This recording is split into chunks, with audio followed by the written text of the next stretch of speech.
The maximum potential energy of the block executing simple harmonic motion is 25 joule. A is the amplitude of oscillation at the A/2. The kinetic energy of the block is. That means हमें calculate करना है kinetic energy of the block at the distance या at the amplitude of A/2.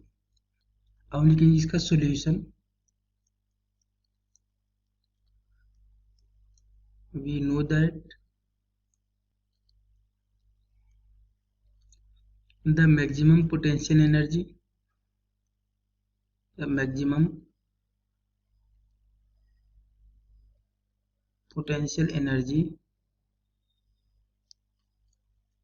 of a block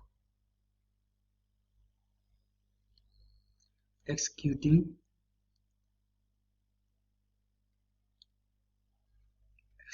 SHM is given as maximum potential energy का value maximum kinetic energy के वैल्यू के equal होगा. So यहाँ पर लिख सकते हैं मैक्सिमम. सो पी मैक्स इसका वैल्यू हमें कैलकुलेट करना है. And we know that at the mean position the kinetic energy is maximum and potential energy is 0. So total energy is equal to sum of kinetic energy and potential energy. And mean position पे potential energy का value 0 होता है. सो total energy kinetic energy के equal होता है. And जो kinetic energy के equal होगा वही वैल्यू मैक्सिमम पोटेंशियल एनर्जी का वैल्यू होगा. सो यहाँ पे मैक्सिमम पोटेंशियल एनर्जी का वैल्यू हो जाएगा half M omega square A square. And यहाँ पे मैक्सिमम वैल्यू गिवन है 25 joule.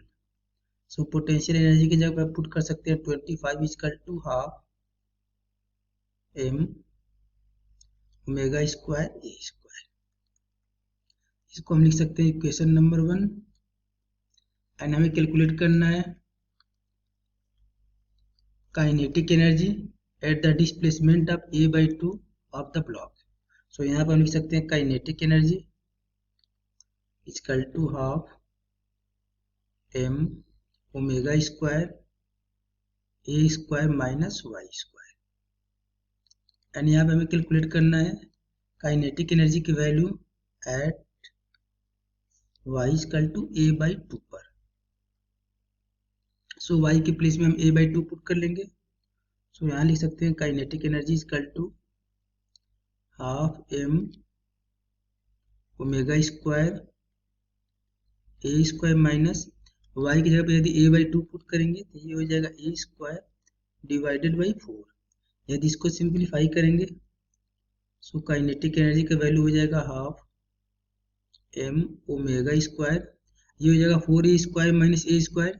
That means 3a square divided by 4. So यहाँ से हम लिख सकते हैं kinetic energy equal to 3/4 times half M omega square A square. इसको हम लिखेंगे equation number 2. And equation number 1 से हाफ एम ओमेगा स्क्वायर ए स्क्वायर का वैल्यू 25 गिवन है. दैट मीन्स इसका वैल्यू 25 गिवन है फ्रॉम इक्वेशन नंबर 1. सो यहाँ से हम लिख सकते हैं kinetic energy is equal to 3/4 and half M omega square A square का वैल्यू गिवन है 25. सो ये हो जाएगा 75 divided by 4. That means 18.75 joule. That means option number C is correct. Okay.